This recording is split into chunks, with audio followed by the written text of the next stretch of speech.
అందరికీ నమస్కారం. ఈ వీడియోలో ముఖ్యంగా ఒకటి చెప్పాలనుకుంటున్నాను.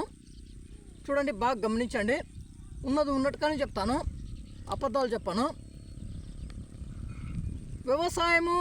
వ్యవసాయ పనుల కంటే కూడా ఇతర పనులు చాలా కష్టమైన పనులు అయితే ఉన్నాయి కాదన్న, అందరికీ తెలిసే ఉంటుంది.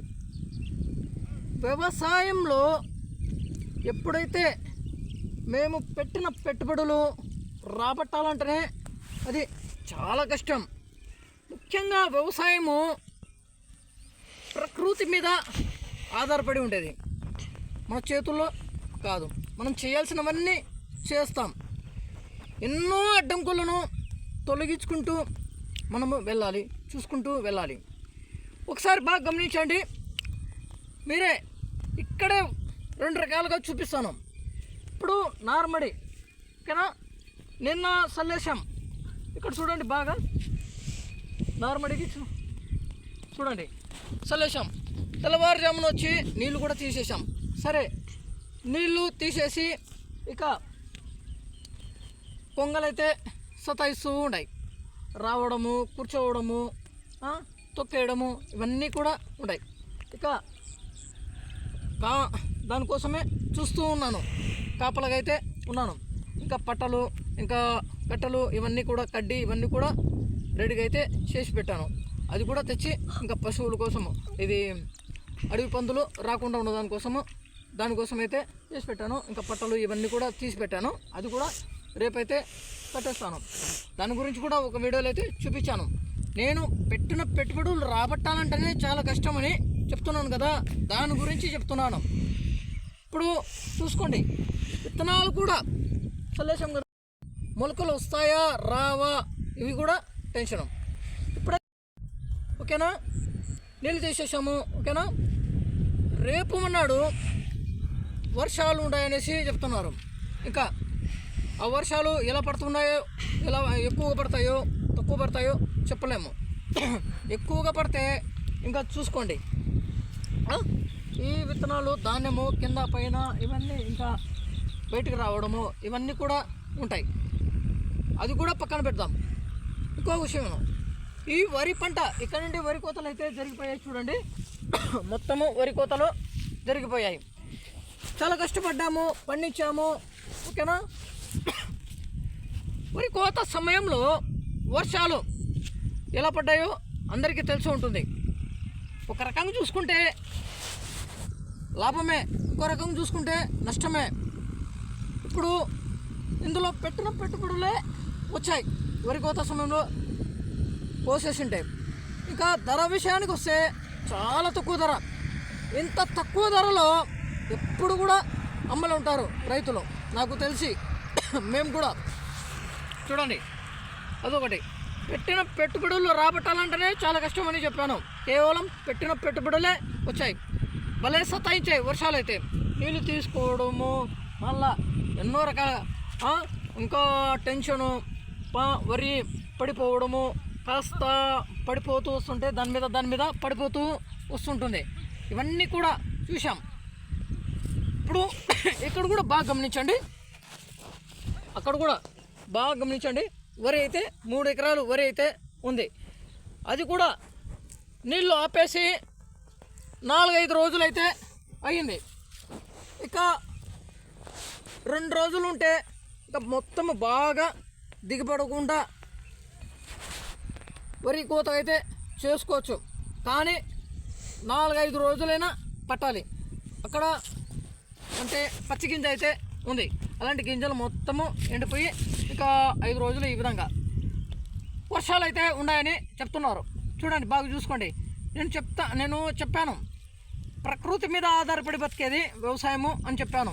మన చేతుల్లో అయితే లేదు, మనం చేయాల్సినవన్నీ చేస్తాం. అన్ని చోట్ల కూడా గినాలు తీసేసాను, చెక్కేసి మట్టి తీసేసి ఇవన్నీ కూడా చేశాను. వర్షాలు పడితే కూడా నీళ్ళు పోయేటట్టుగా చేసి పెట్టాను. ఇంకా వర్షాలు పడితే మళ్ళా ఆరాలి, మళ్ళా కష్టం. వరి గడ్డి మిగిలితేనే ఈ వరి పంటలో లాభం అయితే చూడగలుగుతాము. వరిగడ్డి మిగిలిపోతే ఏమి లాభం అయితే కనపడదు. ముఖ్యంగా వరిగడ్డి మిగిలితే అది మనము వరి కోత మిషన్లకు ఇచ్చేదానికైతే సులభం, మనకు కాస్త ఇబ్బందిగా ఉండదు ఈ డబ్బుల గురించి. అదొకటి. మళ్ళీ ఈ వర్షాలు పడితే ఇంకా చాలా ఇబ్బంది, ఎక్కువగా వర్షాలు పడితే ఇంకా పడిపోయే అవకాశము ఉంటుంది. ఇలాంటివన్నీ ఉంటాయి. ఒకసారి మీరు ఈ వ్యవసాయ పనుల కంటే ఇతర పనులు కష్టంగా ఉన్నాయని చెప్పాను కదా. వెల్డింగ్ పనులు, డ్రైవింగ్ పనులు, ఇంకా రకరకాల పనులు అయితే ఉంటాయి. కానీ ఎవరి పని వాళ్ళది, ఎవరి ఓపిక వాళ్ళది, ఎవరి అలవాటు వాళ్ళది కాదనను. చేసిన కష్టానికి తగిన ఫలితము సాయంత్రం కల్లా చూడగలుగుతాడు, 15 రోజుల కల్లా చూడగలుగుతారు, నెల రోజుల కల్లా చూడగలుగుతారు. కానీ వ్యవసాయంలో అలా ఉండదు, సాయంత్రం కల్లా ఉండదు. ఇక ఆకుకూరల్లో ఈ విషయానికి వస్తే 45 రోజులు, 60 రోజులు ఈ విధంగా అయితే ఉంటుంది. అది కూడా పంట పండితేనే, పంట పండకపోతే ఏమీ చేయలేము. ఇలాంటివన్నీ పెట్టిన పెట్టుబడులే చూడలేము. ఇంకా లాభాలు ఏంటి చూసేది? అదే ఇక్కడ కూడా ఒకసారి బాగా గమనించవచ్చు. ఇక్కడ చూడండి, ఈ పోలు, ఈ లైను, ఈ పైన నుండే, ఈ లైన్ పైన నుండి ఆ పైన తాడు వేసి లైన్ పైన నుండే నడుచుకుంటూ వెళ్తాడు. ఈ రింగులు ఉంటాయి చూడండి, ఆ రింగులు మొత్తము పిగిస్తాడు. ఈ విధంగా అంత కష్టం ఉంటుంది. కానీ చాలా జాగ్రత్తలు చూసుకుంటారు. ఎన్ని జాగ్రత్తలు తీసుకున్నప్పుడు కూడా ఒక్కొక్కసారి ప్రమాదాలు జరుగుతాయి. ఇంకా ఒక్క నిమిషంలోనే ప్రాణాలు పోతాయి. అలాంటి కష్టమైన పనులు కూడా ఉన్నాయి ఈ వ్యవసాయంలో. వ్యవసాయ పనులు సులభమే, అదే నేను చెప్తున్నాను. చేస్తున్న పనిని ఈ విధంగా కౌలుకు తీసుకొని వ్యవసాయం చేయడము, ఇలాంటివన్నీ కొన్ని పనులు, ఇంకా జాబ్లు కూడా, ఇలాంటివన్నీ వదిలేసి కౌలుకు తీసుకొని వ్యవసాయం చేయడము, ఇలాంటివన్నీ నష్టాలు చూడొద్దని చెప్తున్నాను. కౌలు రైతుల విషయానికి వస్తే చూసే ఉంటారు, చాలామంది నష్టపోతూనే ఉంటారు. ఒకసారి నష్టపోతే మళ్ళీ రెండోసారికి దాంట్లో దక్కకపోతే వేరే పంటలో ఇంకా చూసుకోండి. చాలా అందరికీ తెలిసి ఉంటుంది, ఇలాంటివన్నీ ఉంటాయని చెప్తున్నాను. ఇక KNM 1638 వరి పంట గురించి అయితే చెప్తాను. ఆ వరి పంటలో కొన్ని కామెంట్ కూడా చేశారు. ఇంకా కొంతమంది కామెంట్లు కూడా చూశాను. పెద్ద యూట్యూబర్, అలాంటి యూట్యూబర్ వీడియో చేసింటే అలా దాంట్లో కూడా కామెంట్ అయితే చూశాను. KNM 1638 వ్యారైటీ గురించి. ఆ వ్యారైటీ గురించి తప్పకుండా చెప్తాను. నాకు అనుభవం ఉంది కాబట్టి చెప్తున్నాను. ఇప్పుడు ఇక్కడ కూడా వరి కోత సమయంలో KNM 1638, అది కూడా KNM 1638. దానికంటే ముందు కూడా KNM 1638 వరి పంటని పండించాను. దాని గురించి చెప్తాను.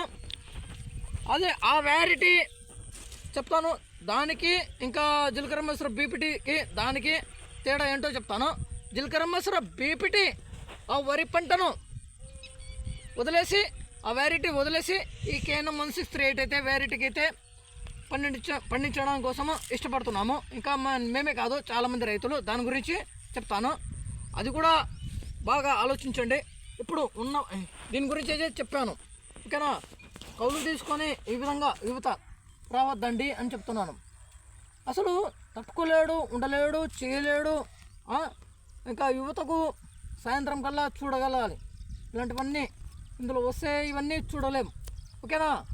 ఇతర పనులు ఉంటాయి, చూసుకొని చేసుకోవాలి. ఓకే అండి, ఉంటాయి. నెక్స్ట్ వీడియోలో అయితే కలుస్తాను. చూశారు కదా, ఇదైతే RNR 15048 వ్యారైటీ. ఇంకా నీళ్ళు తీసుకొని ఇంకా ఈ వర్షాలు తలుగుంటే మళ్ళా ఇబ్బందే. ఇలాంటివన్నీ ఉంటాయి. నారుమడిలో పొరపాట్లు కూడా జరుగుతుంటాయి కాదన్నాం. మొలకలు రాకపోతే ఇబ్బందే, ఒకవేళ గడ్డి పడిపోతే ఇబ్బందే, ఇంకా ఒకవేళ నారు కూడా సరిగా రాకపోతే ఇబ్బందే. ఇవన్నీ కూడా తెలుసు, చేసుకున్నాము బాగానే, అంటే అనుభవంతో. కాబట్టి ఇలాంటివన్నీ జరిగాయి కాబట్టి చేసుకుంటాం. దాన్ని ఎప్పుడు ఏ విధంగా చేయాలో, 10 రోజులకు ఏ విధంగా చేయాలో, 15 రోజులకు ఏ విధంగా చేయాలో, ఈ విధంగా నెల రోజుల లోపు దానికి ఎలా చేసుకోవాలో అన్నీ చేసుకుంటాము తెలుసు. కాబట్టి ఎన్ని జాగ్రత్తలు చేసుకున్నా కూడా అదైతే మన ఇంకా ప్రకృతి వల్ల ఏమైనా జరిగితే ఏమీ చేయలేము. చేసేటవన్నీ చేసాము, నీళ్ళు కూడా తీసేసాము, ఇవన్నీ కూడా చేసుకుంటాం. ఓకే అండి, ఇంకా KNM 1638 వరి పంట గురించి అయితే చెప్తాను. అది బాగా ఆలోచించండి, గమనించండి. బాయ్.